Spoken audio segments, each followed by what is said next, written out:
And welcome, ladies and gentlemen, boys and girls, to another episode of T3PO Live. What is going on with the background here? That's another show right there. No, I forgot to set it. What's setting up the show? Anyway, let's do that again. Restart.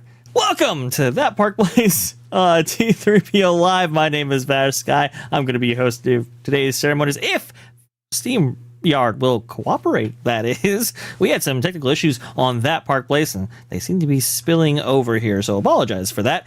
All we can do is shape language over here on That Park Place. And so what we've tried to do is really bring that shape language from the architecture, but like it's just that's all we're good for right there, unfortunately. Yep. But in order to help me out, because I can't do it alone right here, as you can very well see, well, it is the one, the amazing LW Ghost, Erica from Erica and Raph, and MJ over there. Hello there, everybody. How are you doing today? Well, golly, shape language abounds. The hills are alive with the sound of shape language. Yeah, exactly. The tree? Are you guys talking about the holiday tree? The holiday language? Tree. Yeah. The binary. Hold on, it's the non-binary tree. That's true. Don't misgender the tree. Don't misgender the tree. It's very important. Its woke bark is worse than its woke bite. It's crazy. For those not familiar on this story, because I couldn't believe it when I saw it. Because I saw the post and I didn't think much of it, but it's because I didn't read it. And then we have an article on That Park Place holiday tree. It is stunning. See right here, Disney Parks official Twitter account. Oh yeah, right I here. saw that clip where they put it together. That was kind of fun. Yeah. But scary I when think it's tilting and they aren't doing much about it. But eventually they got it right. It's a fantastic clip, and you can kind of see what Lou was talking about right there. Back in the day, they used to actually be real trees, which was really interesting because the whole area would real trees. Yeah. Or as we would call them today, non-AI trees. I don't know. Let's see, when it tilts forward like that, it scares the crap out of me. But yeah. And then you have ever wondered how the Magic Kingdom holiday tree was installed. Here's a little I gift for always you. just sit there Disney thinking, Parks. somebody somewhere at this company these days said, "Get new guy wires? Why? We've got them from the last 10 years. They'll be fine." Yeah, exactly. Oh, that's exactly how this company works right here, unfortunately. So it was just like, wow, okay, all right. Am I wrong, or didn't they used to have like lights on those guy wires that held it up and tinkly, trinkly things? I But I could don't be wrong. think so. The only reason why I say that is because I don't think they wanted to necessarily highlight those guide wires, but there are. Well, I like thought maybe reeds- their point. It seems to me when I was a kid they used to do that, and I think the attitude was, "What the hell? They can't make them disappear." So Oh yeah, uh, so like making part of the yeah, right. Part of the decor. magic. Part It's of an the interesting magic. idea. It's an interesting idea. I it is endlessly frustrating because it's like there's nothing wrong with Christmas. I understand it is technically the holidays, right? So, okay, we're gonna go ahead and celebrate multiple religious festivities during this time. Fine, fair enough. But We don't want you do anybody have, with the price of a ticket and a fast pass to be turned away because they think they're not represented. yeah, exactly. I hate to It's say not it, a but holiday that's the cold menorah. calculation. That's the way they think, So Oh, absolutely, absolutely. But it's not a holiday menorah. It's not a holiday tree. It is. It is. These things are inseparably attached to their respective holidays, right there. So that's no good for sure. But we wanted to go ahead and talk about this right here. Lou, you brought up. the Yeah, story. Oh God. yeah, This requires a yeah. little context, first of all. Go It ahead. has been freely admitted by the powers that be in Las Vegas that they intentionally priced out the hoi polloi because, hey, the rich people spend more money. Right. But Right. what is different between Las Vegas and Disney World?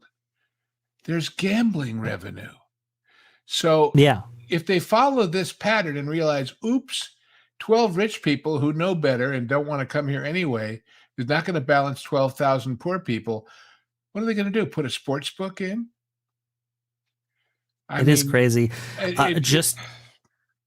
Well, it's absolutely insane that you would take on this strategy, understanding that your business model that put you in this position was a business model centered around catering to as many families as possible.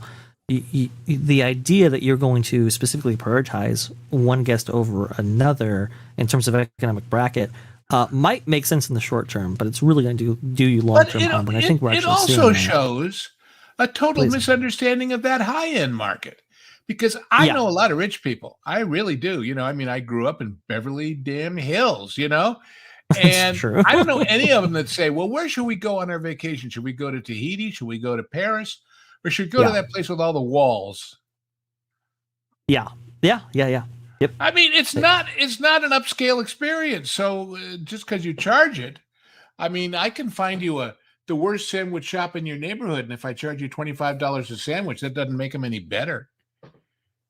Yeah. I agree. Create the experience, and they'll come, and everybody else will come too. But you don't start off with, well, we're going to ignore the place down the road, and we're going to slow everything down, and we're going to put up a bunch of walls, and we're going to cut down the number of things you can do, and we're going to, do all that, and then we're going to say, hey, you poor people, don't get mad because it costs $5 zillion to come here. You weren't the intended audience. Oh. And announce it to the world that way, and tell the world so that, of course, nobody will feel the slightest bit of resentment. Oh.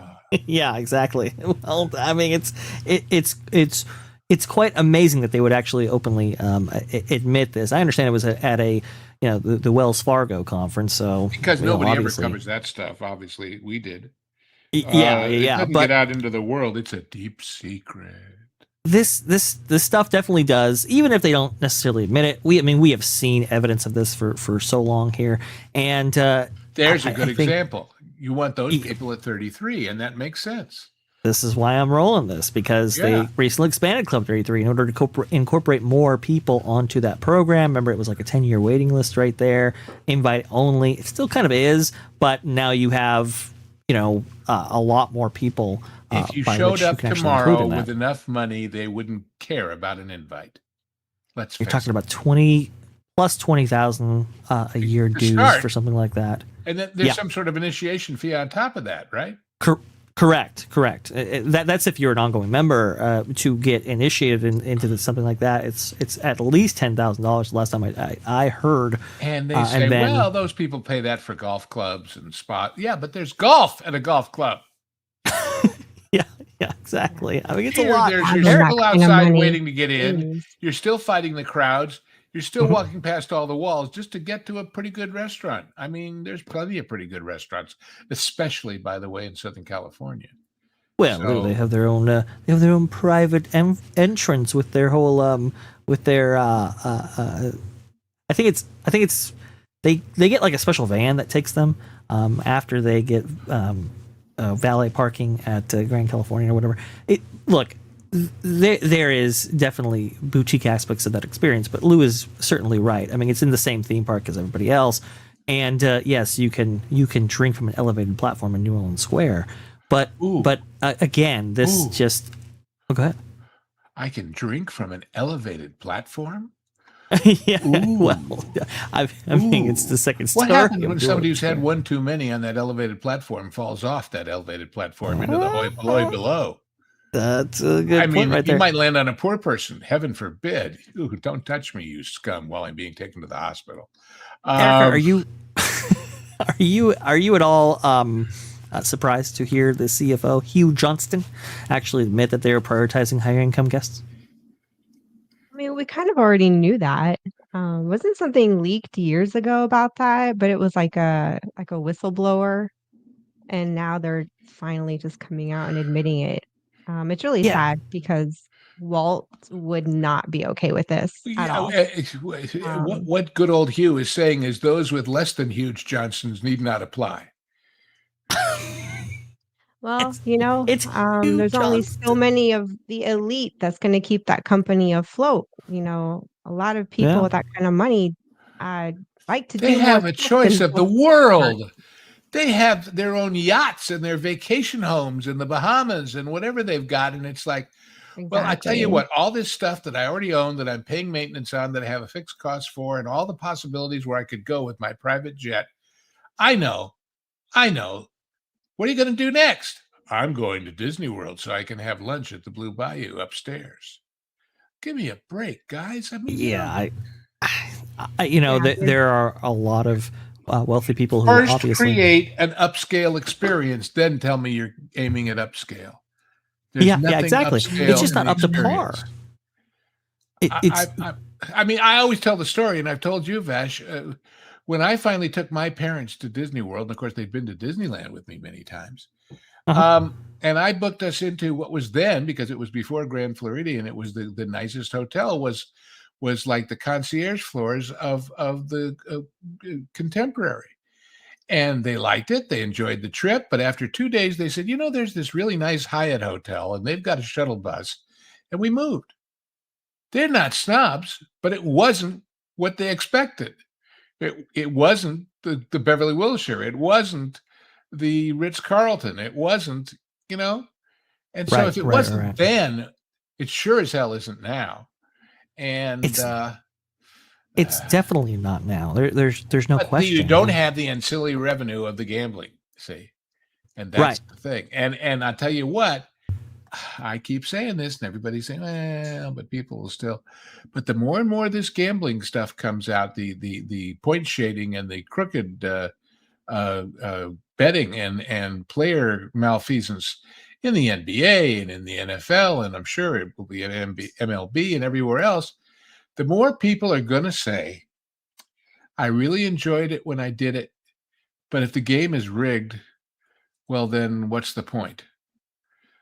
You got to at least have a reasonable belief that you could win in a gaming situation. And Yeah. if the reasonable belief goes away because there's other factors you can't control, suddenly you say, to hell with it. Suddenly you say, Well- I'm going to put my emphasis in, who knows, maybe my surreptitious betting in my kid's soccer team, but not in the NFL and the NBA. and that What same does that same do? mentality. Well, that same mentality applies to something like Walt Disney World, in which, hey, look, listen, if it's just going to be somewhere that's going to absorb my money and I'm not going to get the value out of it, I mean, why even invest? And so I think it's like, okay, you want to make more off less people. I understand that strategy, but it only gets you so long so fast until you actually have to either provide value or you have to broaden your market by which you cater to. But they haven't been living in the real world market-wise for a long time, because what they've been living in is the world of, we're doing it for the betterment of humanity, to teach all these dummies how to think the right way about sex, about race, about government, about everything. Yeah. And when that suddenly isn't working anymore, what do you got left? What are you subsidizing? That's very, very true. Let's Why are see you if paying $100 million a season to run Jimmy Kimmel? Why are you losing 50 million on this and 75 million on that? Look, this bar is nice, but that's the same damn animatronic as the raccoon, in the Star Wars thing, isn't it? In the Galaxy. It's, running along the shelf up there. I mean, it's cute, it's great, it's swell, but how many $20 drinks and octopus tentacles can you eat in your life? Yeah. And that's the other thing. People may splurge to do that once. Yes. Once.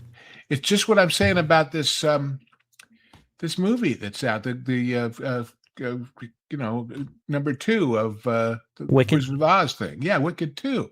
It's a once if you go. It's not a go back 5 times and sing along with the songs like the first one was. And that's the difference. Yeah. Yeah, it might be. MJ, go ahead and give me a thumbs up there if you are ready to go in the background. I want to go ahead and put you on. Okay. All right. Sorry about that, MJ. We were just there's talking their about thumb and the rest of her too. Indeed. We were talking about Hugh Johnston, the CFO of Disney, saying that they're prioritizing high-income guests over average American families. MJ, what say you about all of that? Oh, yeah. It's definitely catering to the Disney adults with the cash. Ages 30 and up, please. They're not interested in entertaining kids anymore at all. They with all the bars they have and all, it's not going towards, entertainment for kids. The overseas parks, man, they're really killing it with the entertainment, and the cruise ships are really like where it's at. I mean, people are going to have to reroute. Custom bars and all of those too, right? I mean, yeah. I mean, you have like the high themed new bar, Beacon Barrel in the Magic Kingdom, but then you have the Haunted Mansion parlor bar on the Disney cruise ship too. That's right. But I really think that families with young ones specifically, need to reroute their vacations to Disney cruise ships, because the cruise ships to Dollywood or to Universe. But if you really want to feel that spark, like that Disney magic spark, they're saying that the cruise ships are where it's at with the live entertainment, character interaction. I mean, you get to there's no wait time to hug Goofy if you want to take a picture with Donald. It's just another experience. Yeah. By the same token, the so-called upscale market, they're not on a Disney cruise ship. They're on a Viking. Mm-hmm. They're, it's so, they're on a Regent. Anyway. Shuggy saying nothing. All these bars at the parks. I mean, it's not enough that Epcot has their food and wine festival, right? That's for adults to, enjoy. But you got, I don't know, man, Magic Kingdom with the Beacon Barrel. I have yet to experience it. I'm going to go check it out. But still, I mean, but see what you just said about Epcot and the festivals.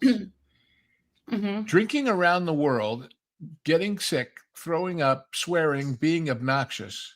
Right. That's not a Viking cruise. That's not even a Disney cruise. That's a Carnival quickie for the weekend. Is that what upscale people are going to? I don't think so. Exactly. I was just going to say, how many alcohol-related incidences happen before, the elite just kind of say, yeah, it's just not really our scene. Yeah, we don't hang out with drunks, especially poor drunks. Yeah, exactly. Poor drunks. Oh, no. No, it's very, very true. It's not up to par. Gunchuggy here. Nothing is up to par. I saw someone post a food pic from Club 33, and I could retile my bathroom with that celery Well, root puree.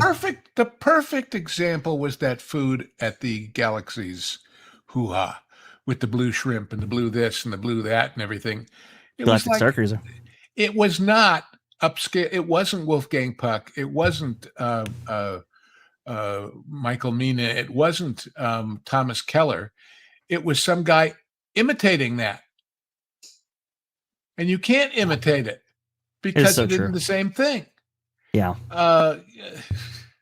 Yeah, look at No. this. So you got this bar right here, the lounge. What is this called again? The GO82? GO82, yeah. Yeah, and then you got the Beacon Barrel, and then you got the Grand Floridian. They did that birdcage bar called the Perch for 3 drinks. Please correct me if I'm wrong, people. Is it for 3 drinks that you could choose from? Or is it like 10? Because they've only shown like 3. I think they have a regular bar menu, but the specialty drinks are probably 3 or 4 of them. Yeah. Jeez. Right. Yes. Jeez. All right, It's crazy. Yeah. And then when they do the non-alc drinks for the designated driver, and they cost as much as the alc drinks, there's an issue. Boy, that's you know what I like even better than $20 worth of fruit punch and grain alcohol. $20 worth of fruit punch and no grain alcohol. $20. Yeah. Man, that's an upscale experience there, Huge Johnson. It's you, Justin. Hugh? It's you. Oh, it's no, you. We're gonna get in some trouble. Where have you been all my life? It's you. It's you. Dan's Life of the Kingdom. Did they really spend $12.5 million on that Beacon Barrel bar? I don't doubt Probably. it. I don't doubt With it. all the gizmos and gadgets that are in there, I believe well, it. of course, they had this warehouse with all the stuff from the Adventurers Club to take it from, but even so. It's not a big space. That's why they only limit. You have 45 minutes to drink and munch, and then you're out. Right. Yeah, because it's a low capacity kind of very intimate experience, so you have to turn over everything very, very quickly. Going shogi here with the $9.99. Somewhere along the line, Disney forgot that the rich don't spend money, and when they do spend it, they expect the full 9 yards plus bonuses. You have to bend over backwards to the expectations. The history of wealth in America or any place else is that they didn't get that way by being profligate. Not that they're necessarily cheap, but they want value for money. Right. Value. Everybody find it ironic how these people working in the C-suite, they're multimillionaires themselves. Like they're in that elite class. Yeah, but they're still working class compared to the real rich. Yeah. They have a resentment towards these rich people, just like everybody else, because they're still not considered part of the club. So there's that working on this thing too. That's a very interesting point. Erica, go ahead and complete what you're going to say, because I think you were going to say something. I'm sorry. Yeah, go ahead. No, you're fine. I just still find it funny that, you have the elite catering to the elite and they still can't seem to get it right. But that said, there's these themed bars, which just at glance only, they're really pretty. And that Beacon Barrel would be nice to enjoy, but I have friends and family that have said, I can't enjoy that. I'm a recovering alcoholic or I'm diabetic and there's just nothing there for me. Very and true. It's sad. It sucks because I like to go in and enjoy the theming and have, enjoy the experience. But I can't. That never stopped you from going to the that's Adventurers Club. There was always something at the Adventurers Club. That's true. The reason I keep mentioning things like the Adventurers Club and things from the past is they used to know how, and somehow they forgot. They used to know how to do this stuff, and they don't anymore. Right. And go back to the Shapeshifter Lounge. I saw that comment from somebody. They were like, the GO82 home of the shape language lady. But the thing about this is, all right, so they replicated the little triangles from Spaceship Earth in the art and in the wallpaper and the wall hangings, but they still got $1.98 Genslerized hotel lobby furniture. Yes, they did. Let me see if I can find that in the clips here. That's Beacon Barrel. Sorry about this, guys. That's right. It's kind of You're just, No need to you know, apologize. We've had issues last night too on Follow the Bradleys. Me and look Erica at were that. getting Look at that. booted and I mean, that's brought back every to life. airport VIP lounge bar's furniture. Yeah, it's It looks like And by the way, I I got a little PO'd unjustly at Pro and at Marvin because they ran a story that was a Disney press release on the website talking Uh-huh. about the lobby at the Grand Floridian. And what the miscommunication was is that Pro told Marvin, just run the one that shows the drinks and the prices. But he ran the one on the whole thing, and it was complimenting, look at the lovely new rugs and furniture. And it was just like when they redid that nice bar at the boardwalk. They dumbed it down. They bought cheap generic because it would last longer and cost less, and made it cheap generic. I let me see if I can pull that bar up right there because it did actually just debut. I just want everyone to know too, it's not that we don't think it's beautiful what they're doing with the refurbs and the add-ons. They it's beautiful, but it's not themed. It's not Disney. It doesn't make you feel like you're somewhere else. It's supposed to make you feel like you're somewhere else, you know? That was always my complaint about the Universal hotels when they first started. Yeah, they were very nice, but they could have been at any airport in America. Totally. And now, look at this thing. I mean, the perch. They make a bit. How long were they closed down in the lobby there to put this bar in? Oh man, a year, couple months, I think. Well, all I'm saying is, you could have built that offsite, trucked it in overnight, just like those clips of putting up the tree. Correct. Yeah. In an hour and a half. We lost an iconic gingerbread house that people look forward to every year for that. Yeah. That's not that special. Let's see, 1, 2, 3, it's nice, 4, but 5, 10, about 15 have you seats. seen right? how they've compensated there? Because a boardwalk has added to their gingerbread display this year. Oh, I believe it. I haven't seen it yet. And I think the gingerbread house not being here this year, I would think should come back next year. I don't think so. I don't think it's a permanent removal. Where are they going to put it though? I'm just looking at the photos. They always put it there in the back corner. Yeah. I hope it fits with everything that they have going on. 13 seats. Did this for 13 seats to lose point. Yeah, well, of course, they'll have rooms serving the seats in the lobby, but even so. And by the way, this is super upscale, whatever. I see 3 tap handles. That's what I'm saying. Yeah, that's a good point. Like this is all 3 beers, no waiting. For 3 tap handles. 3 taps and 4 overpriced drinks and a smile. There you go. 13 people. Yeah. Blog Mickey. I mean, so for whatever it costs, what's the ROI on that? Mm-hmm. Not to mention the opportunity cost of it all being shut down in the meanwhile. I would assume that that's true, but I would assume that the IOA is enormous, given that this is a very small. I mean, that's an off the shelf somewhere, a bar stool, and they just pick the fabric to make it special for them. Right. Yeah, exactly. Oh, wow. I mean, it's really nice. It's beautiful, but it's not Disney. It's not Grand Floridian. It doesn't belong there. It's not Grand Floridian. Yeah. And the check-in lobby. Sorry, the check-in in the lobby. Where you go to check in and stuff, it looks like the Coronado Springs where we stayed. I just kind of hate how it's kind of just out there. It's just out there, It's not. It doesn't really. It's out there, yeah. It doesn't really incorporate itself into the space like it should, and it's like this bar right here and the furniture elsewhere are just the same kind of dumbing down cheapness that happened in that what used to be wonderful bar at the boardwalk upstairs there. Yeah. So that's what Disney's doing. They're aiming to people that are, millennials and, I understand that. I'm a millennial. Me and Erica are millennials. I don't know about you, Vash. I forget. I'm a multi-millennial. I would be considered millennial. Yeah. I know, but they're really catering to people with really large incomes, probably have no kids. Okay. Right. I mean, that's what they want. That's where they want to attract you.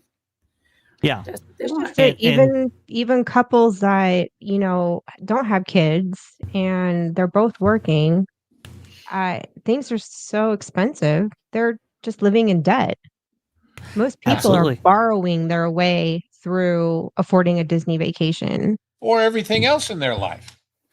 You know Yeah. what's I funny, mean- guys? Have you seen the latest commercial that Disney is advertising for Walt Disney World specifically? No. There's no No. kids. It's an older adult couple and then a group of friends that are probably like in their late 20s, early 30s.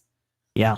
Wow. Yeah. I mean, I hate to ask the tough question. Are there any white people in it? Oh, I think in the I'm in just the saying that because local- every commercial I see for everything is like, and I don't care, but it's just, what about them? They got money to spend. yeah, exactly. Well, okay.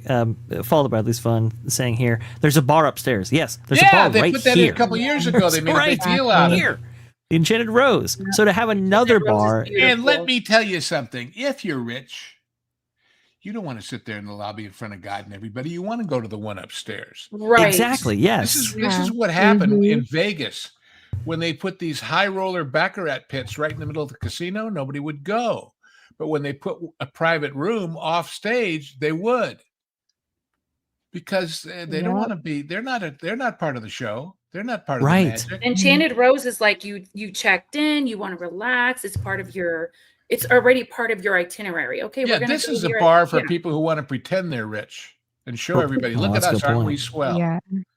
That's a Because good we point. got a whole yeah. 3 choices of beers and 2 They need to fizzy paint drinks. that bar. It shouldn't be brown. It should be white and like part of the aesthetic. What aesthetic? And What aesthetic? yeah, What exactly. aesthetic? You mean the aesthetic of the That's very original true. place that was actually nice? Uh-huh. I think they wanted to stand out. To your point, Erica, which is why it's kind of off. But it's like it stands out too much. It stands out too much. But what's the theming of The this carpet's perch? ugly too.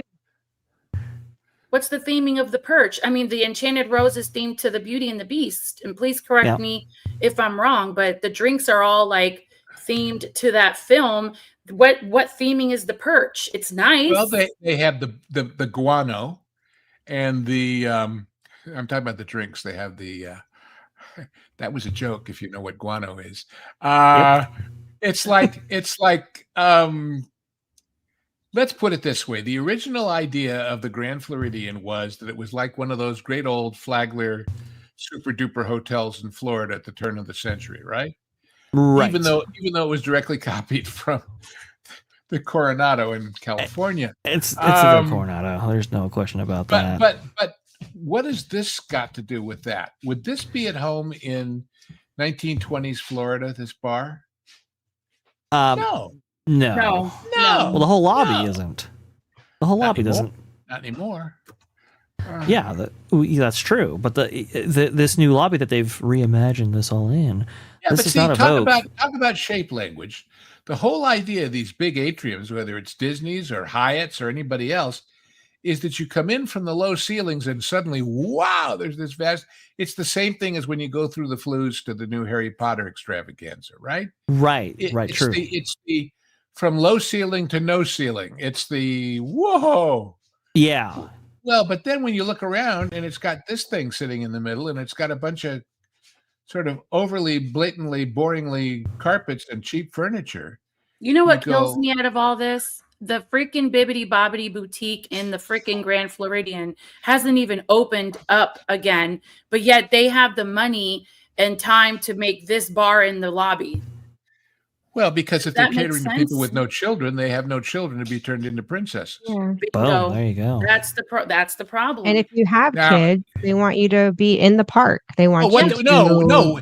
What they should do is open a Bibbidi Bobbidi Grown Up, where these 30 and 40 Don't something play with me, millennial Lou, or 'cause whatever. I will sign up for that. People have been Oh, asking don't for play that with for a me. while, Lou. I It's told crazy. this joke yesterday with They- Vash. I got to There tell are it again. I there gotta are tell this. independent people that do that in the local area. Oh no, it was last night on the pro show. But let me tell this joke again because I saw this meme yesterday that just blew me away. Go ahead. It's a very, shall we say, flamboyant male flight attendant, and he's coming down the aisle of the plane. He says, Hey, everyone, Captain Marvy tells me we're going to land pretty soon. So could you please kind of put up your tables and your seats in the right position for landing? Because that would be just special. And everybody does it, except this one very imperious looking woman sitting on the aisle who won't put her table up. Ma'am, maybe you didn't hear me over the roar of the engines, but we really need you to put your thing up. And she looks at him and she says, young man, in my country, I am a princess, and I do not take orders from anyone. And he leans over with a big smile. He says, well, I've got good news for you. In my country, I'm a queen, and I outrank you. Oh my God. Wow. That's really good. So, Sorry. I guess I was the only one laughing. It's pretty funny. I think, yeah. Imagine all now. Here would be their problem if they opened up a grown-up bibbity hoopity hoppity hippity ho. What about all the guys that wanted to be the evil queen? They can't do that, Lou. The only ones that qualify are me and Erica. Oh, okay. We're gonna go sign up for the big Disney adult boutique. I've Erica? heard the hair and all that crap. I'm joking. I would never do that. I hate to have mentioned it now because now that they heard me, they'll do it and I'll get nothing. Anyway, Waldorf Astoria has something like that for adults. And I think there are former cast members during COVID that maybe like were furloughed or got laid off have created their own independent companies offering things like that. Yeah. There's a ton of them. They come to your room and they make you, they do your updo and whatever. I hope that's all they do when they come to your room. Yeah, they do. I know it's a lady who comes. She does your hair. It looks cheesy, I always tell the story. I was at Disney World one time, and nobody knew I was there. I had been on a business trip to New York, and I decided I'm going to take a couple of days. But I didn't tell anybody I was going. I just flew down. I checked in at the Contemporary back when there were the two wings, remember, on either side. And I was in one of those wing rooms, and I'm at the park all day, and I come back, and my phone is blinking. And I thought, what the hell is this? Nobody knows I'm here. And I pick up the phone. They said, sir, you might not have noticed, but you're the only one left in that wing right now because we had a water leak. And tomorrow we're changing the entire carpet in the entire wing upstairs and down. So we'd like to move you. So if you pack your stuff up, we're going to send a bellman and take you to a room. Only thing is, we hope you don't mind. The only room left is on our concierge floor. Oh, in those days, you didn't even know what a concierge floor was. That was very special. So the guy takes me and we go to the elevator in the main lobby there at the Contemporary. And he has to push, there's no button for the floor. You have to push two buttons simultaneously for it to take you up there to the top floor, the one just below the restaurant. And you get off and there's these two very attractive women sitting at a regular office type desk welcoming you. And they take you to the room. And I go in the room and it's beautiful. I'm not complaining. But sitting on the nightstand, there's this carafe of milk in a bucket of ice and these freshly baked cookies. And there's a little card with a profile of the Contemporary with a little half moon. And you read it and it says, when your heart is in your dream, no request is too extreme. Wow. And I had visions of, do they cater what? Girls in Alice in Wonderland suits or Snow Whites or what? What the hell is going on here? Answer, they didn't then. God only knows now. But when they get what, you only go so far with elite grown-up experiences before you get into that. And that's true. I bet you there's escort services in Orlando that do that kind of thing. There used to be famously, I don't know if you've ever seen a restaurant on the Hill in Hollywood called Yamashiro, but it was a Japanese mansion that was built actually by the guy in the River Kwai, Sesshu Hayakawa. And it became a famous brothel in the 1930s. And the famous thing about it was that all the girls looked like famous movie stars. Oh, that's cool. You could go there and be with Veronica Lake or Betty Grable or whoever, So, whoa, yeah, those were the glory days of Hollywood. But the point is, of course, I'm only mentioning it to be licentious. I'm actually mentioning to say, yeah, that was an upscale experience that rich people would pay for. To go through a bunch of walls to get to a bar with a talking parrot? Not so much. Not so much. That's a very, very good point right there. Go and Shoki coming in here with the $5. 100% Stories Matter cannot stand this hotel. That being the Grand Floridian. They want to phase out the plantation style. That carpet and bar are designed for dark wood surroundings. That's right. It's a plantation. I hadn't thought about that, Go and Shoki. That's You're an interesting absolutely point. right. Right there. They must have big problems with the Haunted Mansion over there at Disneyland as well. That's for sure. Kevin Reinhardt. They have a Festivus pole. Ken. Ken Reinhardt coming with and $2. they'll have a meet and greet from oh, there you go. Instead of pulling the sword from the stone, they can do Dumb and Dumber, and you stick your tongue on the pole and it sticks. Ken Reinhardt coming in here with $2. Do they have a Festivus or a holiday pole? There's funny to lose point right there. I've actually seen that at Santa's Village, which is this wonderful little Santa-themed amusement park up in the mountains above LA. They actually had the North Pole, and it was this icy pole that you could go over and touch. But talk about gingerbread. They had Mrs. Claus's gingerbread and hot chocolate. Oh, that was the best I ever had in my life. That's nice. Very cool. Very absolutely fantastic. And I think we have some B-roll to go along with the holiday season. Every time the wind blows, you hear it jingle, and you hope it doesn't jingle off the tree and into your face, I guess. Chef Eddie with $5. I love the holiday tree. Every time the wind blows, you hear it go jingle, jingle, jingle. Hopefully that's not a reference to me. I think it is, though. But thank you so much, Chef Eddie. Jingle, jingle, jingle. Ken Reinhardt, Go and Shoki, thank you so much for everything right there. Very, very cool stuff indeed. Yeah, I mean, they are trying to cater to a higher clientele. They're trying is this from now? Is this year's?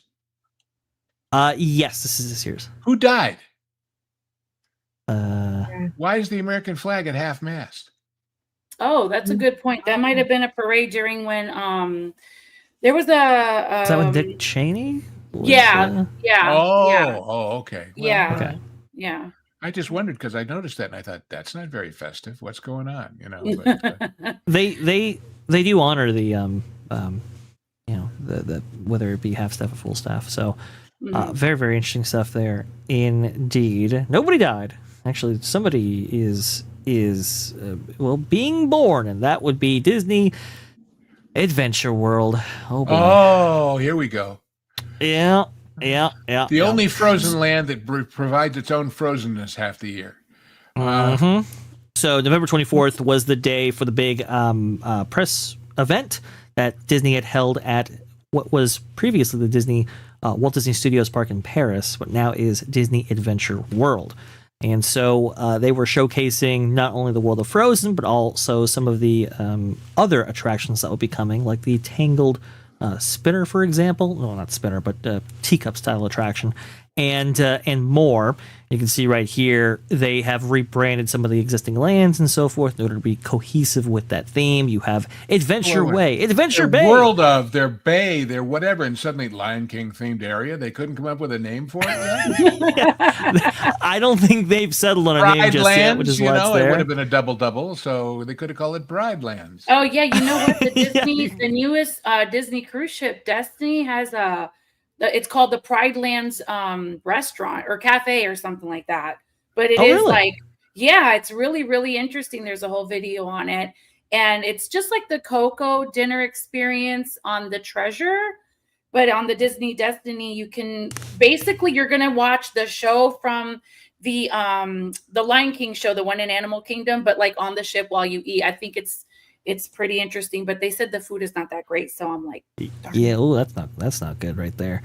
Somebody said Disney definition of adventure. Yeah, that's an interesting point because the thing they were showcasing was the soon to be open Frozen Land, opening officially March 29th, 2026, and I mean, especially out over the bay, that looks pretty good, but the kind of the issue that I have is twofold. One, it's Frozen, and I mean, I know 3 and 4 are coming out, but Frozen's been around for quite some time. Obviously, opening there, 2013 originally, if I'm not mistaken.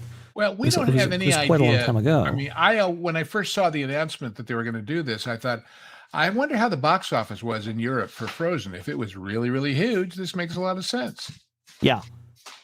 Oh well, I think the first I I mean, if it was a came standout from- compared to other territories around the world, I could compared be to China wrong. or whatever. I could look that up real fast to actually see, Yeah. because that's an interesting point that you make there. But this is now the third iteration of a Frozen themed land opening at a park internationally. We've already had, what is it, Tokyo with their Fantasy Springs version of Frozen. We've had I believe Hong Kong with their version of Frozen, and now we have Disneyland Paris with their version of Frozen. Much of it, the same or similar architecture, much of it the same attractions. Although Tokyo's, I will say, is much more elaborate than like the Epcot versions. Well, sure, because they paid for it. Yeah, exactly. But you're talking about, well, it's the fourth Frozen ride to be unveiled. Like I said, the third land, and it's not nearly as, I think, as impressive as maybe they want it to be, because we've seen it before many times. So is this ride more or less like the one at Epcot? I mean, what does it do? It's almost the exact same as Epcot. It does not. Oh, sorry about that. It does not. I don't think it takes any references from the Tokyo version at all. This is definitely like. So it's a sequel to Yeah. the sequel when you consider that the format and the basic layout of the Frozen ride at Epcot was originally Maelstrom. Yes, yeah, it was The the one same in thing. Epcot, yes. I have to agree with the people in the comments. Theme Park Wizard is right. This movie franchise makes them billions, and it's super popular. Well, I mean, amongst all ages, yeah. And it's just Did you hear what they're spending on the next two? oh, I can't imagine I'm gonna barf. Right? Just the three, the voice talent. Oh, the voice is right. Erica and I were just talking about that on the other show. It was like $60 million a person. We were talking about that, right, Erica? Oh, I forget what show we were on. That's part of their problem on Do you overspending think on their little movie. Josh Gad in his wildest dreams ever thought he would get $60 million for standing in front of a microphone and talking? It is crazy just how much money they're spending, how much they are banking on this franchise to really be a big seller for years on end. Well, which I understand. and not only that, they've now set the floor, which means for everything in the future, people are going to ask for this much. That's a very good point. If they had hired Ms. Tyrannosaurus Arms, she would demand this much. People are just really upset because this is not here in our this is not in the US. Like overseas is getting all the good stuff and everyone is upset about it. And I agree with them. We deserve something like this over here did you see the way they did this Olaf? I want a picture with that Olaf. Are you kidding me? Olaf That's so cool. will be making appearances, I think, both in Hong Kong and in Paris. I'm going to assume it's going to come to the States as well. The only issue that I have with Olaf, and let's go ahead and see if we can put him on screen real fast. Actually, we have a video. He's going to need a lot of minders here, because all those flailing arms are just an invitation for every jerk to grab him and twist him, Well, yeah, and they've accounted for that somewhat, but here you go. Here's the video. You could take his nose off. We will have, for the first time in forever, a self-walking Olaf. It's incredible. For the first time in forever. Robotics characters, and this is the latest cutting-edge technology. Olaf. Oh my gosh, you're here! We were just talking about you. So excited to see you. I can't believe you're here. Frozen. There's so many people that are super excited to see you here. Walt Disney Imagineering Research and Development did such a beautiful job on creating this Olaf self-walking character. And it's really a symbiosis between the latest in technology and storytelling. And I can't wait for our guests to see Olaf in real life. I know our guests and our fans are just gonna absolutely love this. Yeah, you could take his nose off. That is such a true thing. That's crazy. Little kids are going to want to take his nose off. Pretty wild. There's a second video here. So Hi, let me everyone. just ask a silly question. Oh God, Mr. Dead Size at it again. He's Putting aside affection for the characters, putting aside appreciation of the technology, just on a purely basis, which one would you rather walk up to and interact with? This thing or the dragon at How to Train Your Dragon? Oh, That's a fair point. Toothless. That's a fair for point. Sure. That's going to be the direct comparison here. Yeah. Yeah, I think I would too. And I don't care about either franchise. I mean, I just don't. But still, Oh, don't have a frozen heart, Lou. You gotta get their heart melted. You don't like any. my heart melts for good things. Some people are worth My melting heart's for. Here you picky. go.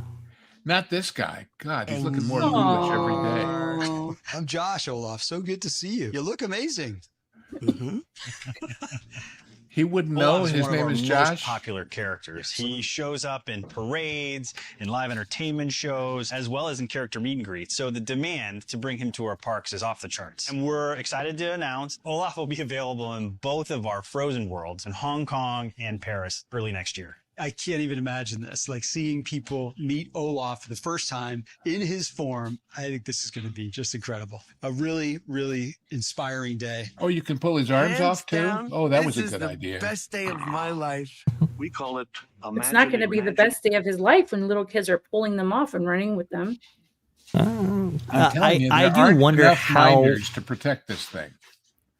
I wonder how much interaction there'll actually be from the guest. I think they might actually do it in a way that they do like you mentioned before, Lou, Dart in Isle of Burke at Epic Universe, in which you have a handler and you kind of see him from afar. I don't know if you're going to be able to go up on him. Here's another silly little question.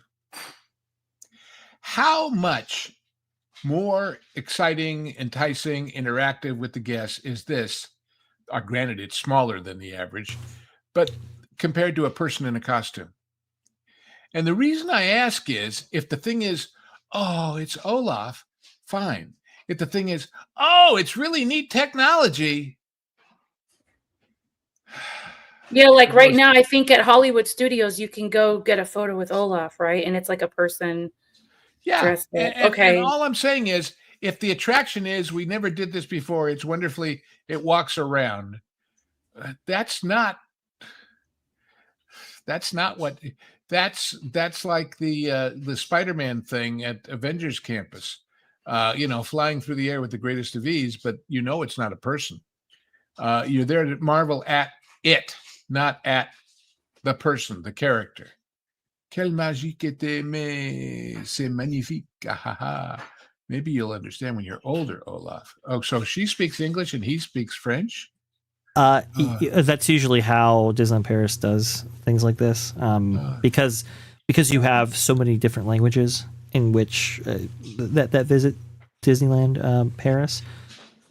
Sometimes you'll have a character actually speak English to a character speaking French, and sometimes they'll be saying the same thing, so you actually get the story no matter what language you actually speak. Yeah, well, I guess in the case of the one on the left, the chubby thighs never bothered her anyway. Oh, that's mean. That's mean, Lou. Well, maybe, but you got to cast to the character, don't you? Oh my. Well, we don't want her to look like Ariana Grande. That's a good point. And if ever, by the way, if there was ever a name that didn't match the person, I'm sorry, she's not a grande, she's not a frappe, she's not a mini, she's a petite. Very much. Cast member looks pregnant. Very much so. Who looks pregnant, Erica? I'm wondering if she's pregnant because look at the way she's just her body. Oh yeah. I think they would cast a character, a person. You mean the to play a morning character sickness never pregnant? bothered her anyway? Jeez. Oh my gosh. That's interesting. I'm trying to see what you're looking at.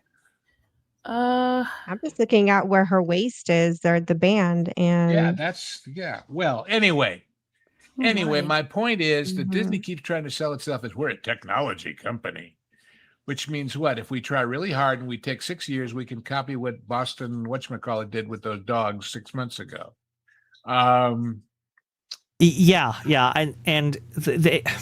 So they had the BDX droids, which are interesting, although you never see them. I was going to say, they had them, they showed them off, and they disappeared. In fact, Defunctland had a big 4-hour expose that recently and was by the unveiled way, on this I channel. understand the dragons are flying over Epic again. Yes, really? yes, they are. Yeah. Ooh. And I think we might have some video. We of have that. a video of that? We do. Did y'all watch Give me just 1 second here. I'll actually get it in the documentary? background right here.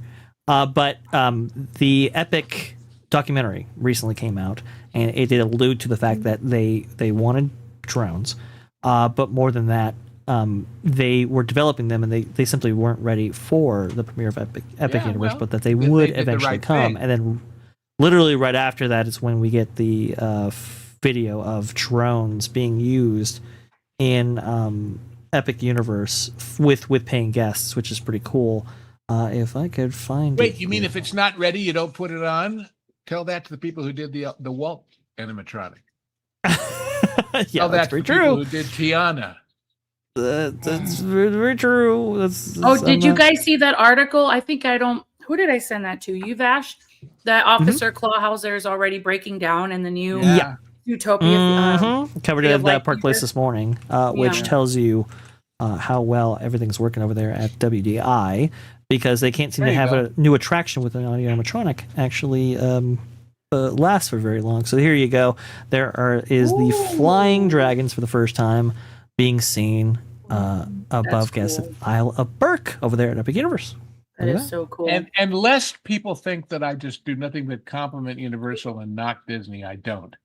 This documentary about the making of Epic Universe, I happen to get their streaming service for free because I'm a member at Walmart's thing. Peacock, yeah. But not that documentary. You got to pay to the upper tier to see it. Really? If you're making a documentary that's supposed to be marketing your park, why the hell do you put it behind a paywall? That's a good point. Wow. That's just stupid. Uni, what are you doing? Missing opportunities right there. Yeah, so very, very good stuff right there. Yeah, obviously, Clawhauser down, unfortunately. It's cool. Oops, sorry about that. It's cool that we have. Imagining those Zootopia cops with their microphone. Clawhauser down. Clawhauser down. 10-4. Oh. Yeah, it hasn't even been a month. It just opened, it hasn't even been 2 weeks hardly that's gone down right there. The dung ball is still there and working. It's unbelievably frustrating. And then, you have this audio animatronic right here, as Defunctland pointed out in this video, that everybody's been pointing to because, both these things have premiered at the same time, is that the likelihood that you're going to see something like this Olaf figure when you're actually there is slim to none, because they usually have something like this during very slim hours of the day, and it's usually only done for a short period of time. So let's say you have 60,000 people that enter your guests per day, that enter your gates for your theme park per day. That means that only probably 1%, only 5,000 or 6,000 of them, maybe. Yes. Yeah. And here's another exactly. question. Here's another question. They said they're going to have one here and one in China, right? One in France and one in. Did they build 4 or 6, or is there just the one if it breaks down? I'm guessing they built multiple, but it's a good point too. How many did they? There's got to be a few backup, I would think. I would think, but the way they don't spend money and the way they, I just have my doubts. I know everybody has their doubts about this because, look, the BDX droids have been a thing for a long time. We've seen them at multiple expos, cons, everything else. I've never seen them before. I've gone to the parks plenty of times since they've made their debut. I am very frustrated as a guest because it's like you keep showcasing the stuff that we never see and we never interact with. Is Olaf going to be another one of those? I know where they are, though, Vash. Yeah. They're down the tunnel in Storybook Land because we never go there. It's probably maybe that's where they hide them. Yeah, they hide them in the places that nobody can actually see. Well, Olaf wasn't the only thing to make its debut, or I should say, the only thing that wasn't that was showcased there for this media press summit right here. We also got a first look at the Disney Cascade of Lights coming to Disney Adventure Bay and in Disney Adventure World in March. And this 360-degree show features hundreds of drones, choreographed fountains, water screens, pyrotechnics, and the recently announced world's first aquatic drone system. What is a very interesting aquatic drone system? It's an interesting question right there. In the months ahead, Disney Live Entertainment team will be aquatic, which means what? They stroll around on the water, I guess. Maybe they stroll around the water. Yes. Yeah. Well, so my question about this is my question about the Lion King thing, and my question, frankly, about Olaf. Good weather, swell. What happens? I saw Olaf walking on carpet when they're showing him off on the fakely icy pavement in the land. What happens when it's really icy and slick? You're not going to have them out because look at the BDX droids. Exactly. So, yeah, they don't have them out when it rains or anything else. Or they might that's put them another somewhere inside where they might have a space has such a temperate climate. Yes, exactly. It freezes literally in the winter. So a water show. What they're trying to do is they're trying to treat Disney Adventure World like they treated Disney California Adventure from 2007 to 2012, right? So it's like, okay, we're going to imbue this with more Disney, quote unquote. We're going to provide a nighttime show to keep people there longer, and it's going to be, water based because they don't have a flight restriction out there. It can utilize drones and so forth. Wait. You said they're going to put on a nighttime show to keep people there longer. My God, what an original concept. Walt never thought of that. Well, for God's sakes. Vash, did you see the clip I sent as part of the F1 celebrations at Las Vegas? The Bellagio did their version of Fantasmic. I know, it was crazy. It was better but of course, at the real place, they take the fountains out. That's very true. If people don't know what we're talking about, let me see if I can bring it up here. Sorry. Vegas has been this whole big week with the F1 race, okay? And part of it Disney sponsored. So they got a version of Fantasmic at the Bellagio fountains with Mickey standing in the center conducting, and the water and the lights and the drones and all kinds of great stuff. And it's wonderful. There you go. Yeah.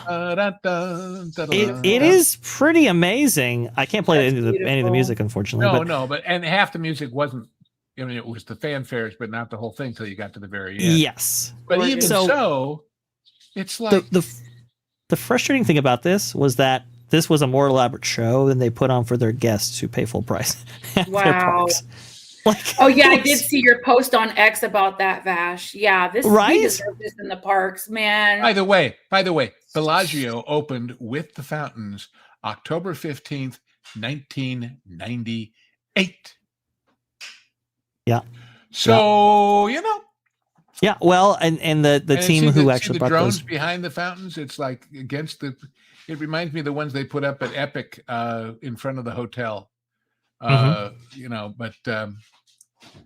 It's super impressive. Show, man. Look at that. It looks awesome. Now they were trying to say that this was live, and it's like, no, it's pre-recorded or whatever. And I think it was recorded at like 2 a.m. It gives me chills watching it. That's what it's supposed to do. That's what it's supposed to do. Recently at Fantasmic, some of the fountains don't work. The other thing too is that a lot of times they don't have pyro at night, which it really kills the vibe when it comes to Fantasmic, at least at Disneyland. And so and it was that pesky dragon thing. And there's that pesky dragon thing that isn't operational. And there's just a whole bunch of technical issues that Fantasmic is actually having, and yet you're doing elaborate drone and water shows. Which I will grant you, the Bellagio fountains are there and the lights are there, and all you're doing is programming the show. But look at that with the drones, with the F1 racer over. Yeah.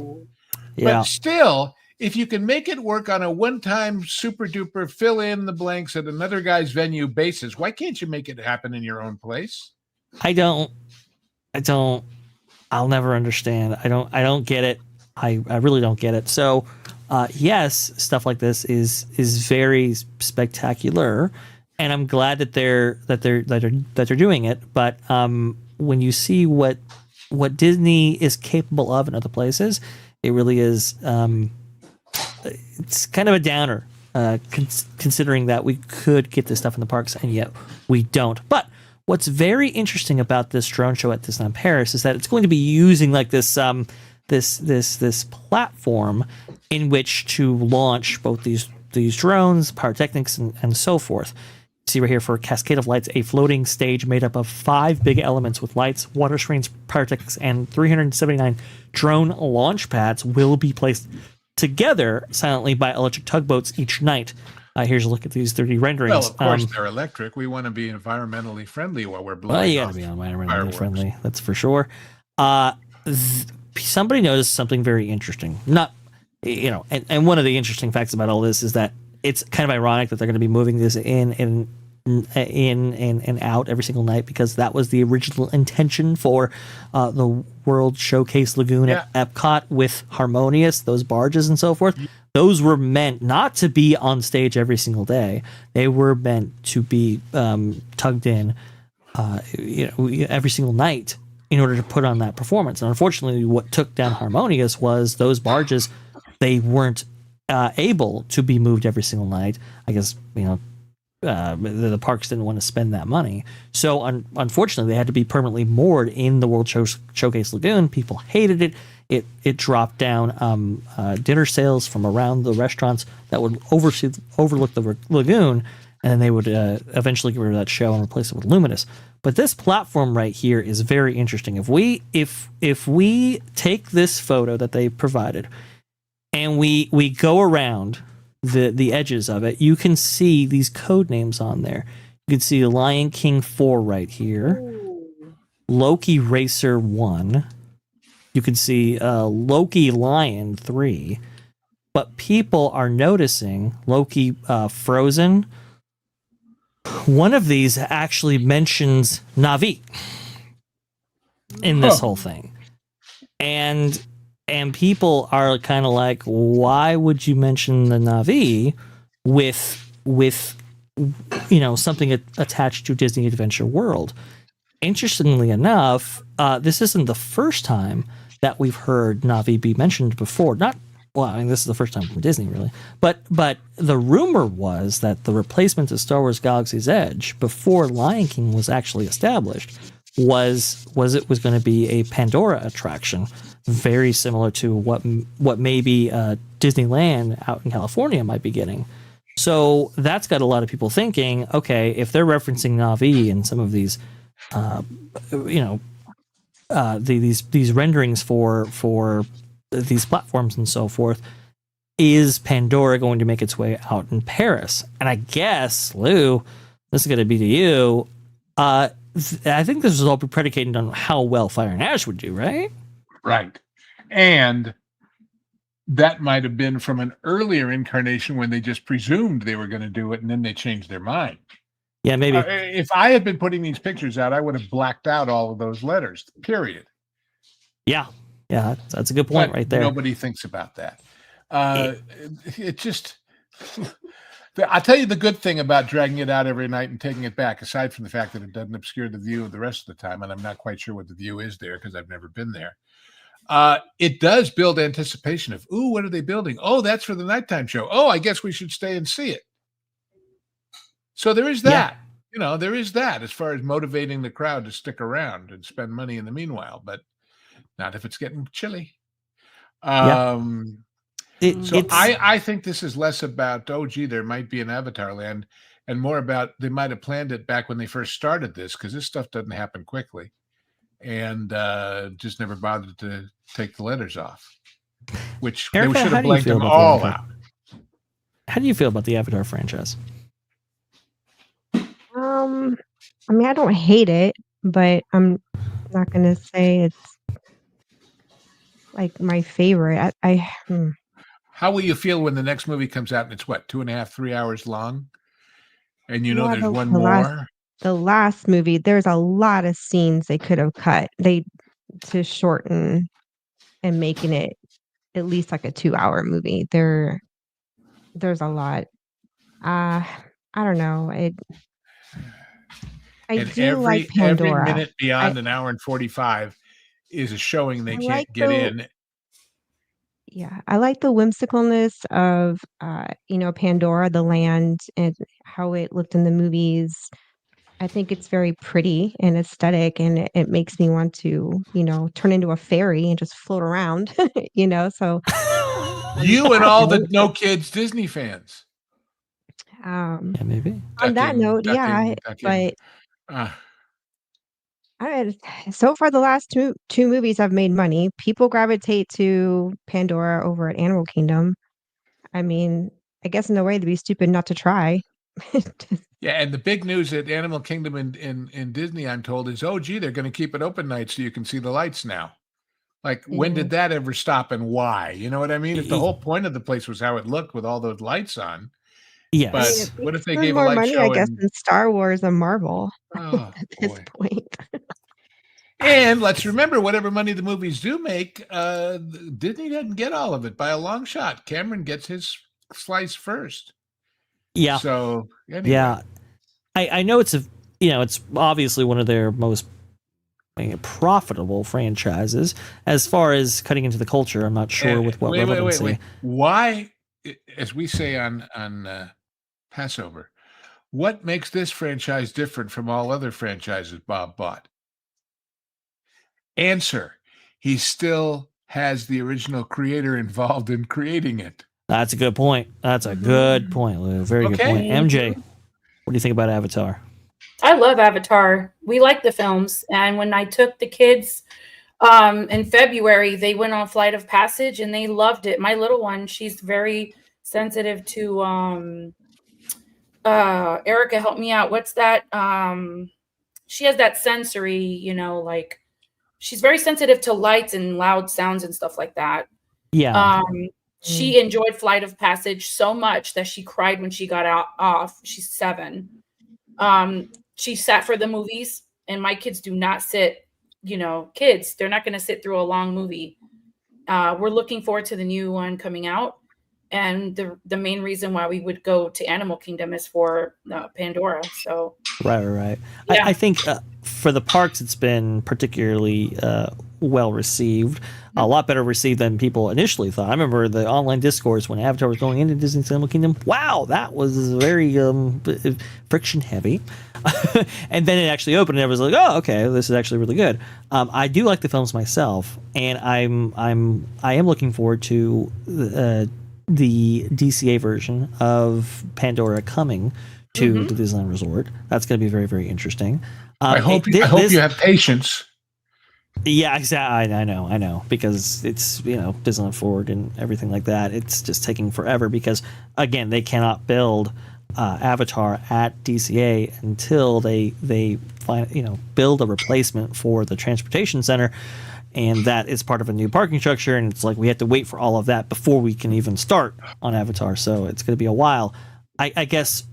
Like Frozen, Frozen is very, very profitable. There's no question about that. Avatar is very, very profitable. I just don't know how the sustainability of these franchises when you look at the long range plans right here. Maybe it holds up.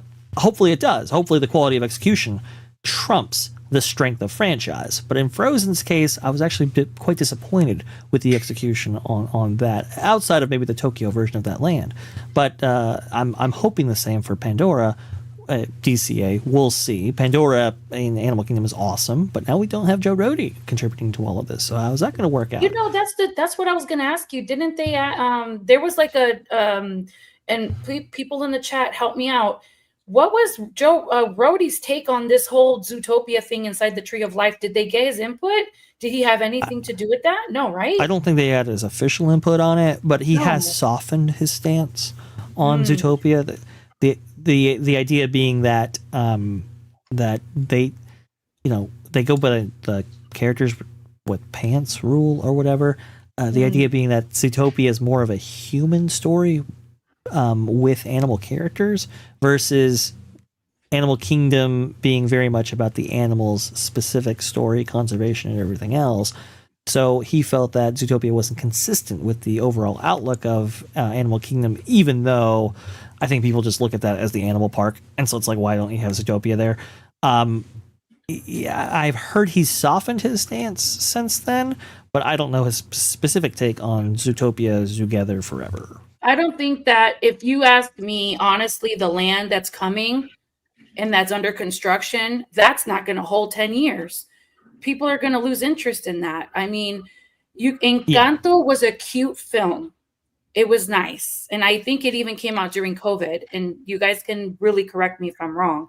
But I don't see that lasting as a IP in the park for 10, 15 years. I mean, I don't know why they're doing that. They could have chose something else. I don't know. Yeah, that's an interesting point right there. Yeah. That's the one new dark ride we're getting. Yeah. I never thought about that, but you're right. Encanto's a cute movie, but did it really stay with you? Did it really stick? Like, do you really do you really like it? How many people really, I mean, how many times have you guys seen Encanto? Well, we don't talk about Bruno, but yeah. Anybody? I've seen it about when it first came out. I watched it about 3 times because I thought it was that cute. Same with Coco. Um, I liked Coco. I you're never saw right. Encanto. And I thought Encanto was just as cute, every bit as cute as Coco. It's just a different Hispanic culture. Um, who was it? Luisa was actually the most popular character with kids and even adults in the entire film. It hit all Erica, the do you think points. it's going to last though in Animal Kingdom as a land? What do you think? I think it could because of the music. I still hear people, singing along, just like Frozen, maybe not from the If it was all there was, I'd agree with you. But considering you've got that merry-go-round thing and you've still got the indie thing that's happening, there'll be enough there. Certainly has more lasting power than the roadside attraction thing that was there before. Would you And guys another rather thing have too Frozen is World or Encanto World? That's just I'm asking. I say both. Why not do both? It's Disney. That's They, true. What does Frozen World have to they're do the with ones. Animal Kingdom is the question. And Kanto at least is representing Yeah. a continent that wasn't really there. So, or subcontinent, whatever. But anyway, I don't know. I just think that the Pandora thing at Disneyland, when they finally build it, is going to be a mere shadow of former expectations. So I really hope it's not, but there's no room. Well, they're going to make room. There's not an astounding amount of room. How much is my point? It won't be 2 attractions, Vash. No, it won't be 2 attractions. It'll be 1. It'll be And 1. So which one, if you had to pick between the 2 we already know of at Disney? I mean, I would go with Flight of Passage, but they're not going to go with that at all. But they haven't got room for that. They haven't got room for the infrastructure for that. They just don't. Yeah, they're going to go with the boat ride, and we'll see how ambitious that gets. So then what, they'll add 5 or 10 more figures besides the shaman to that and try and, plus it. But still. It's using Shanghai Pirate System, which uses a lot of space. I think it's like the biggest show building in the world, if I'm not mistaken. So it's like how much can you fit in that corner of DCA? I'm really not sure. I'm very interested to finding out about what they'll do right there. I've heard that maybe Encanto. I think Chapek referred to it back when he was CEO as a franchise, as in there's going to be multiple of those films coming out. We'll just have to see, because you bring up a really good point, MJ. I don't know about the long-term sustainability of something like that. And that's the problem with some of these franchises, is that if you're going to develop them for theme park attractions or for immersive themed lands, you really do have to have some 2 or 3 runway features for these things. 2 or 3 features, I would say. Because if the land itself is built as immersive as what Universal could build, yeah, but that's just it. Disney has to step it up when it comes to creating an immersive environment. And we don't know if they can really pull that off. I don't know. I mean, I think they can. I mean, the concept art looks beautiful. If you can deliver what is in the concept art, just like how Universal did for Epic Universe, it should, because it should be just that beautiful when you walk in. The reason I'm laughing is, and then there were these guys in England. Into a dark ride. And dark rides, I'm sorry, still have timeless value, which is still one of my number 1 complaints. Even with Epic Universe, they need dark rides to hit on all those families. But the reason I'm laughing, Erica, when you talked about the concept art, when they started making all these big announcements about UK Universal, and there were all these British guys trying to, become us over there, basically. And one of them put up the concept art, and he says, but my friend said, but that's concept art. He said, yeah, but look, they actually did what they said they'd do over in America. They were shocked at the idea that concept art could actually result in a reality. Picture. I'm looking at that photo, Vash, the one that you just, How many people do you really think are going to get on this ride and be like, oh yeah, I saw that movie. It was great. A lot of people are going to go on this ride and not have a clue about anything that has to do with this movie. I know what I'm telling you. It's a cute film, but there are so many people that have not even seen it or heard of it. I would say the only way they overcome those issues is if they actually add to the franchise, if they have like a second one release, and maybe that's a bingo. Or a D plus animated series or something to get people into the world of it. Absolutely. Well, it's definitely more popular than the movie Wish. It wasn't a failure. It wasn't a flop like that, but it also, I don't think, was what you call that $1 billion, Frozen blockbuster. But I think it's got enough behind it, Erica, that it would. But there again, Disney's got to bring it. They've got to bring it in the environment. They have to realize these. Everybody out there, that one aunt of yours who makes the terrible, awful casserole that nobody likes, but is bringing it to your Thanksgiving this week. That's more popular than Wish. Yeah, exactly. That's my point. Is this is an IP that it does have popularity. It does have a following. It's kind of in the middle, I think they can pull it off. They just have to do it the right way. And that's the problem with Disney. That's where the trust tapers off with us can we really trust Disney to bring an environment like with the casita? Can I walk? Is the queue line going to be me actually walking through the real hacienda and me seeing all the cute little magic things going on and all these cute animatronics and special effects, before I embark on that boat ride? Is the boat ride going to be, a nice, decent size where it's not going to be so short like Navi River, very well decorated, but it's like a 30-second boat ride. And they can do it. Coco. This is the one for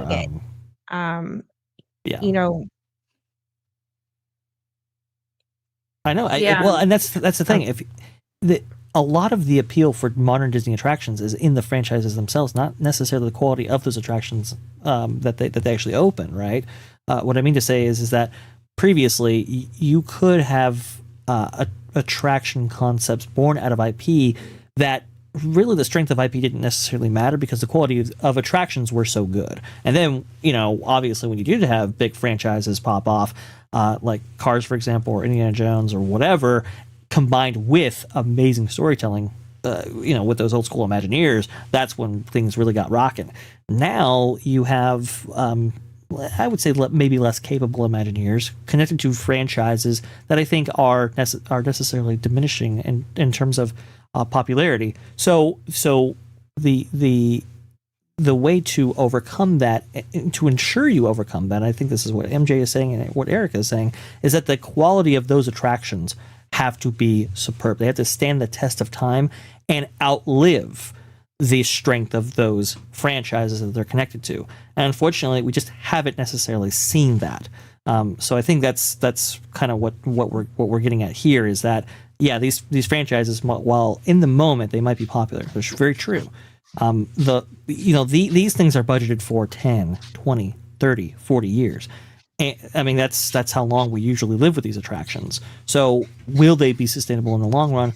Especially if they're not up to snuff, up to par, I'm not sure. We shall this is see. one thing Disney used to be so good at. Once upon a time, Disney didn't have to rely so heavily on everything being IP for theming. That's what separated them. They were just good at visual storytelling, and it didn't have to necessarily be an IP in there. Epcot was great with that for years until it became an IP dumping ground. Hollywood Studios had its own identity. Granted, yes, there was a theme there, but it wasn't necessarily just any specific IP. It was just golden era Hollywood, and bring whatever element you want to from that era. You could even change some characters out here and there, change a little bit of visuals here and there, and get away with it because it wasn't so dependent on a specific IP. And Disney has gotten very IP heavy And this is where, you're going to see, I may possibly a lot of this stuff kind of phase out. I mean, if you're belting out 2 movies a year, animated features, and you don't know what's really going to land, realistically, then you're Yeah. really gambling. Even And if I wish like the movie Up, Pixar. I mean, Up is such a. I mean, Jesus, Up. Everybody likes that movie. It made you smile. It made you laugh. It made you cry. They could have made an Up ride in Animal Kingdom, and just hear me out, like Peter Pan, that concept where you're like in the house, the balloons are above you, and you're floating over tropical Americas or something. Where did he want to go again? What was it, Peru? Where was it he was going? I forgot. South America, yes. Thank you. Okay, so we're getting somewhere. You're floating over the rainforest, and there's animals, and it doesn't. So you can have a combination of original IP, because that's what they want, right? And then you could have some other things that they could, come up with a story about, the animals and make it educational. Like instead, they're doing it as a flat ride in Paris. Yeah, it frees everybody's buns off once again. Because it's Pixar, and unfortunately, that's what they've been doing to Pixar. Anything Pixar puts out, it's carnival. It immediately just gets a carnival category. It's like they can't give it any more than that. Yeah, that's the upright right there, folks. That Disneyland Paris is getting, which is basically, Mickey's Silly Symphony Swing is over there at DCA. It looks just like the one in Fantasyland. Same exact architecture with the building, with the same exact swing. Yep. It's really sad. Now, okay, we've been doubting Disney quite a bit here, and look, I think rightfully so. But for a more positive spin on the take on a franchise, I know it's not the dark ride that anybody wanted, but if you were going to do a teacup style attraction in the form of Tangled, they actually did a pretty decent job here. This is what they also debuted or provided a first look at. Oh, I love it. Opening March 29th, 2026. This actually is lighting. It's about the art. It's about the mood. Yeah. It actually is pretty good. Like this stuff is I thought was pretty impressive. Beautiful. You can see some more photos, and apparently there is kind of a lighting package that changes, when on board. So I thought this was actually pretty good. Again, not the dark ride that maybe Tokyo got, but I think we have some video here from DLP Report that shows some of this. And it's really nice. Like I'm genuinely impressed. When I heard about this concept, I was like, how good is the execution going to be? I thought it was pretty high, given what it is. Go ahead. Do we think the carousel at Animal Kingdom is going to be anywhere near this nice? That's what I mean? Good question. Yeah. We know it's going to try and be a ripoff of the one at Epic, but still. At Epic? Well, a ripoff of the one at Epic. What's irritating for me right now is, Disney came out with this Olaf, thing, and it's like, you should have been the first ones on scene with that years ago and beat Epic or beat Universal to all this. Everything is reactionary with you guys, and it never used to be that way. And that's what really irritates me, because you can't even defend them anymore. Yeah, it's like, I want to see you guys succeed. You are my childhood, and you're lazy or you're stupid. I don't know what it is, or both, but get it together. Start creating to the point where you're pioneering and you're leading the industry, because right now you are last. Yeah. Like literally last. You've got Europa Park and Fantasyland, other, theme park, companies that are coming out with stuff, and Disney's just kind of stringing along, and they're too busy building bars, to get people drunk, to spend money, because they're so broke and desperate. And it's just like, no, that's not how you get me to spend your money. You want me to spend money? You see that right there? I better feel like I'm turning into a freaking princess or riding that. Then you got my money. Amen. Yes. And take Yeah. me with you, please. Yeah, exactly. Yeah, I'll You go gotta ahead and get catch a attached to flight with you that. there. Oh, I would, because we But what's shop. wrong, Erica? You have the tangled bathrooms at Magic Kingdom. Isn't that enough for you? Oh, Don't get me started on Fantasyland. Oh no, girl, you just gonna open. I knew. The last thing I want to do is Mm. tangle in a bathroom at hate- Magic Kingdom. Hate Fantasyland at Disney World right now. Let me just tell you what we were supposed to get and what we didn't get. And I knew someone on that project. Oh, they got a mouthful from me. Really? Yeah, because I heard that there was going to be. They got a big mouthful. I was like, what were you guys thinking? Are you serious? boy. Where This is is my Pixie gorgeous, Hollow? though. Look at this. This is gorgeous. It's Beautiful. good. Needs to build me my Pixie Hollow before I die. That's all I got to say. I want my Disney fairies back. I know. Yeah, Yeah, that's true. remember that. They're all They wanna- working at the Bibbidi Bobbidi They're Boutique. leading it Don't with worry the about it. princess line. Yeah, that's true. Fairies and start, headlining your fairies. And guess what? Because not every girl will gravitate to a princess, but I promise you, you put a whole wing on the back of them, and they want to pretend to be a little, a magical fairy.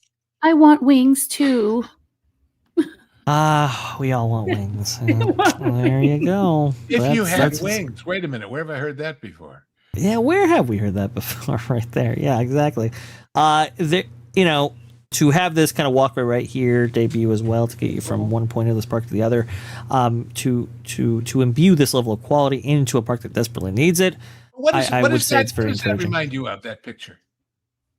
It reminds me of parks in Paris with the long yeah. walkways and the lights. It's beautiful, but Derivative. if you put it in Los Angeles, it would be strange and wonderful. You put it in Paris, it's Yeah, And that's a good that's point. not knocking it in the least. Believe me, I'm not. But all I'm saying is there's nothing about that says Scandinavia to me. The That's Parisians true. have like Norway. very Yeah, high I hear you. Yeah. the Parisians have very true. high standards because that's this is stuff that they see all the time. So Yeah, it's like that's it's like when I was a kid and I was going off on various trips to the continent, and my Yiddish grandfather from the old country would say, "Big deal, Europe. I was born there." that's funny. That's funny. Oh, you know what? Go and Shogi's right. The floor does look slippery. I was just picturing myself walking and just woo. Yeah. That's a good point. Remember, it snows there. There's snow. There's Right, I'm going to say slate, something there's that all only kinds of very stuff. few people in the audience will get, but if you do, the sun is hot, but the ice is slippery. Oh. Oh yeah. And you Anybody have get not that? lived until you have fallen on black ice or gotten into a car accident. We've done both. Yeah. That's a very good point. Now, Louie, you wanted to bring something up right Yeah, here. I want to just show you a difference in mentality. We've been talking a lot about when they add up how many park visits and they include the nighttime special ticket events at Disney. This is the current promotion for Mardi Gras at Universal, okay? It's a bead catching, float catching, whatever. But scroll down. It's free. It's part of your park entrance, whether it's daytime or nighttime. But here's the add-on. Dinner, and you get to ride on the floats for $100. That's cool. Yeah. That's worth $100. I would do My that. God. That would be fun. And look, it even says 48 in height and stand, but you can transfer to a universal provided wheelchair. They even thought of that. Oh, that's wonderful. Wow. You see how they catered to the $94.99 for a ADA three-course folks. meal. And I mean, that's an amazing thing. Who Hold wouldn't buy on. that? Hold on. You get a 3-course meal with that? Yes. Yeah. Oh, Mhm. sign me up, please. Universal. Exactly. That, rather than paying That's cheap. $150, $200 $94 just to and get 99 in. cents for that. Yeah. Right. I mean, look at the That's a difference good point. in mentality. That's It just when I saw excellent. this, I just thought, oh God, have they figured it out or what? They sure did. That is cheap. And I mean, this runs from February 7th to April 4th, so you got plenty of time to do it too. Not only that, you don't even have to tip your waiter because it says gratuity is Exactly, included. I in that. noticed that. Absolutely, MJ. Gratuity included. Heck yeah, man. We should all go. Universal, if you're listening, send us there. We'll do a whole video live. I mean, Yeah, you and know. the festivities there are pretty elaborate. that they've had in the past. I've heard so many people raving about the Mardi Gras celebration at Universal I Studios assume Florida. that parade goes twice a night. That's what most of them do, right? So you spend one watching it from the sidelines and one being in it. That's so cool. And you Very get dinner. good. And it's $100 Very good. over your ticket price to the park. I mean, what a deal. What an That's a good amazing deal. deal. It's money well spent is what it is. You get the So- most bang for your buck on that one. Of course, they can't charge that 94 as a separate admission and bump up their phony admission numbers, right, Vash? That's true. That's a good point right there. As Yeah, if they care. doesn't quite work right there. But anyway, I just had to share that with you when I saw it because I thought, golly, what a deal. Yeah. And live music on select occasions and Yeah. all kinds of special food. And, you can see when this. Oh, God. You can see the date on this. And of course, if you're in the It's crowd, you 2024, catch but the beads. You get the beads too, you know? You get the So- beads. The beignets look delicious. I don't even think those are dry on the inside. I wouldn't think You know, so. us no. Hispanics, any kind of fried dough and sugar, and we're lined up. That's true. That's so true. Can confirm. Oh, Can my confirm. God. Oh Yeah, but boy. you come up with better names for it. You know, a beignet or what? Well, you know, if you just put it on the menu, now featuring fried dough with sugar, sure, we'd buy it, but we wouldn't have as much fun as with a fun name. Yeah, exactly. Some people So don't I even know say what a fried dough beignet 'cause there's is. so many variations of doughs and shit, like donuts and funnel cakes. It's all fried dough and sugar. Right. Oh, Right. God. Oh, that's some good stuff right there. I cannot fathom a deep fried Oreo. I can't do it. I can't Okay. get into that. I was the same way until I had one just about a year ago. I'm like, okay, I can see the hype, but I'm a purist. Just give me my funnel cake and I'm good. Yeah, like a good old fashioned funnel cake, right? Like the one in the Like just American try to- Pavilion at Epcot. Yeah, That's it.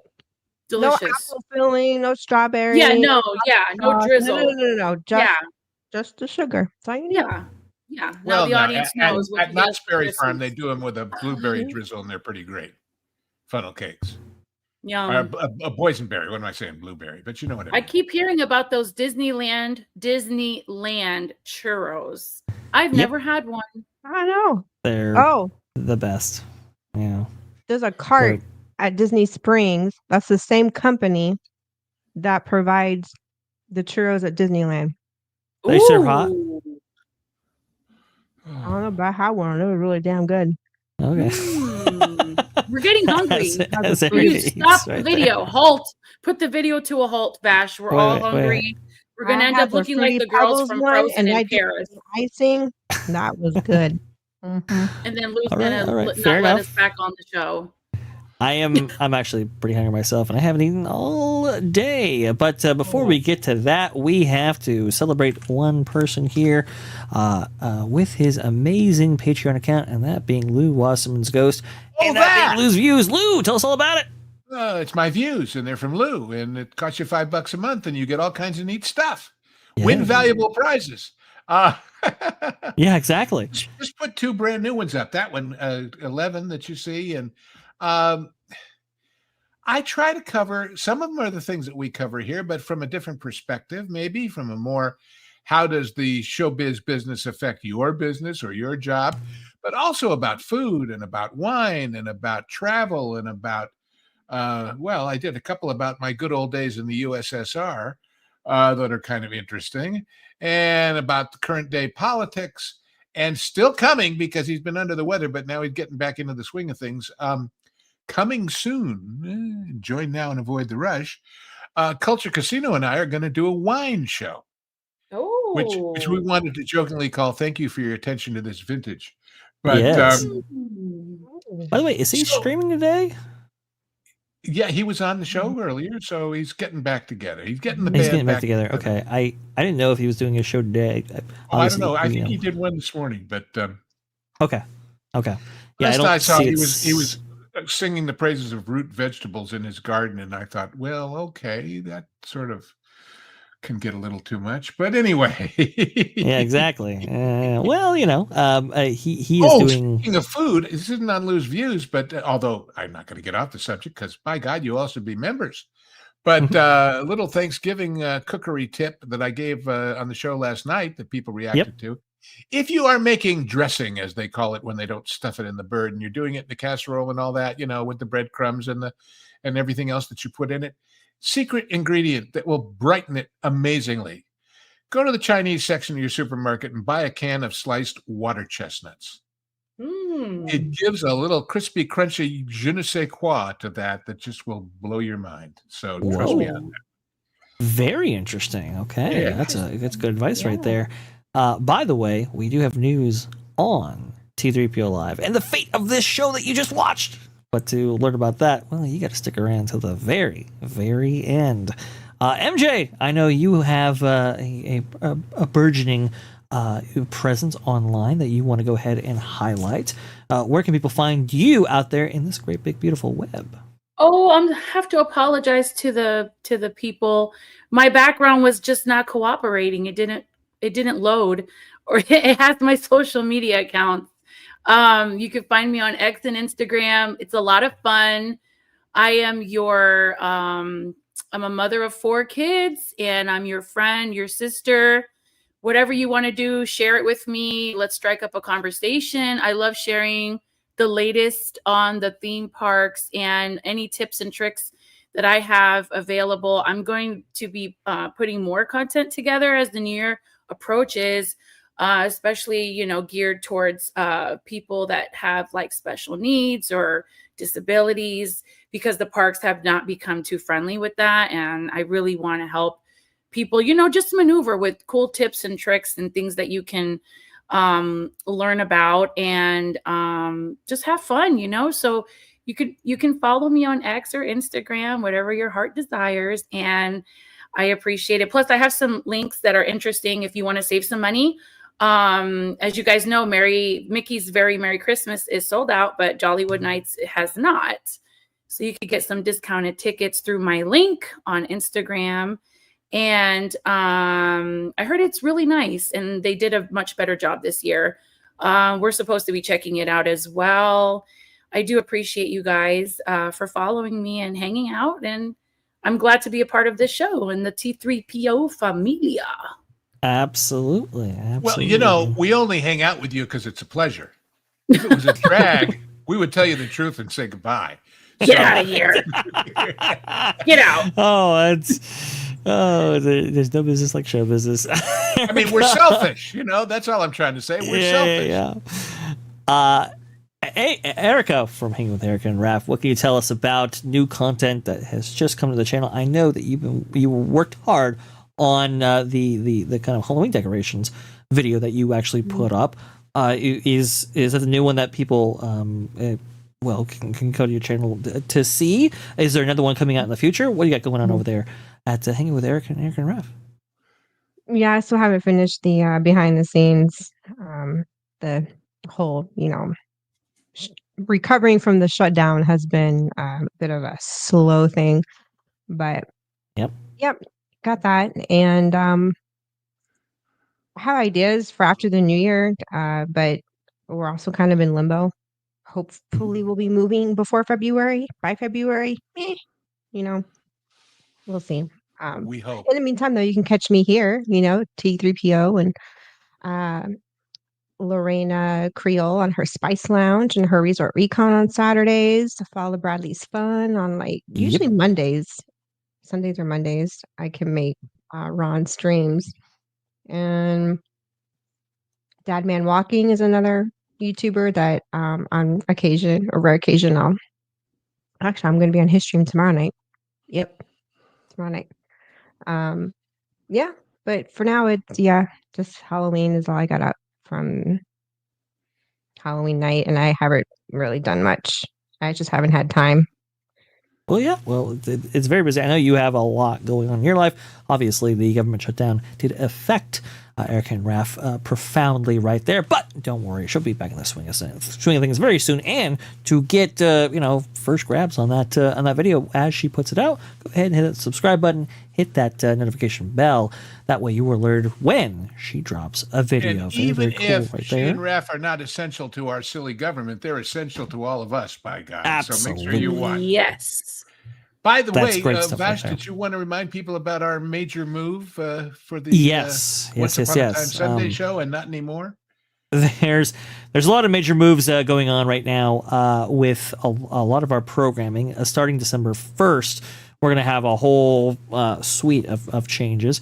But before we get to that, Hollywood Backlot with Lou and you know it's taking place every single Sunday at 2 p.m. Eastern for the longest time now. Well, that will be no more. It will actually take place Wednesday nights at 11 p.m. Eastern, right there. Just Obviously following not the pro tomorrow, show. but a week from tomorrow. A week from tomorrow, yes, that's correct. So starting December 1st, that will be the programming schedule for that particular program. It will, if you're already watching the pro show that night, you'll be redirected from there. So that's kind of how that works. I think it's going to be a nice new time slot for that show, and we'll be able to provide all kinds of content as well because of that schedule change. So that's going to be very, very cool. But there's a slew of schedule changes on December 1st. So that Park Place, previously we had the 1 hour morning magic program that would occur every single Tuesday and Thursday at 11 a.m. Eastern. That will be changing to a noon show on Mondays, Wednesdays, and Fridays. And usually we're going to have a lot more time to work with. I think it's going to be around 2 hours a show for the specific productions right there. So that'll be fantastic. It'll allow our panelists to engage more with each other, but also with the audience, which I think is going to be really, really cool. And actually, MJ and Erica play a significant role in bringing those shows to life, that being that Park Place shows. So that's going to be awesome to see more of them. It's going to be very, very cool. The thing, though, is if you're doing the math, well, that's a lot of theme park content if we include T3PO Live in that whole arrangement, right? Because we've gone from basically 2 hours to now collectively, I mean, we're almost talking about 9, maybe in some cases per week. So, and I was having this conversation with Pro, and T3PO Live, while it is like my favorite show, I mean, this one was definitely born of my thought process, my making. All the graphics that you see, everything was done to facilitate this show, and it's definitely a favorite amongst a lot of fans out there. I know, and it has the best theme song. Yes, you got the best theme song too. Yes, that's been used by maybe Universal as well and Disney. But I love it, and I love it to death. I do. But it's now that we have so much theme park content coming to you guys, it's like, does this show become redundant at some point? And we're going to have some amazing conversations on those programs. That's like, what more can we deliver to the audience that's a little bit different? That's something that we have not really done before in any of our channels. Not that Gameplays, not T3PO, not the Pro, that Park Place. Something completely brand new and fresh is coming to this channel, to this time slot. I can't reveal what it is right now, but I have intimated, this before. I have asked people about whether or not they would want something like this, and there's been overwhelming enthusiasm for this concept. Oh God, he's gonna strip. No, Lou, no, that's not what I'm gonna do. Coming to fruition. No, yeah, Erica, she waves her hand, wanting me to strip here. This is very interesting, but no, it's not gonna be like that. This is gonna be a cool. This is really, really awesome. If you know where the culture's going, if you know where, like, exactly, got Chucky right there. Yeah, unsubscribe. I know. If take a look at the box office at the this year, right? We talk about Superman, we talk about Fantastic Four, and they were beat out by a movie from Japan made for $20 million. If you know what I'm talking about, you kind of know where we might be going here for that Pod Place, this program at 3 p.m. Eastern on Tuesday. It will be at the same time, but it won't be the same show. It'll be a different lineup. It's very, very cool, very, very interesting. That will start in January, so don't worry. We got plenty of T3PO Live presentations to provide to the audience out there. But come January, this show, unfortunately, will be retired. But it will be replaced by something I think will be equally or even more engaging for our audience. So that's going to be a lot of fun right there. That's okay though. It's okay.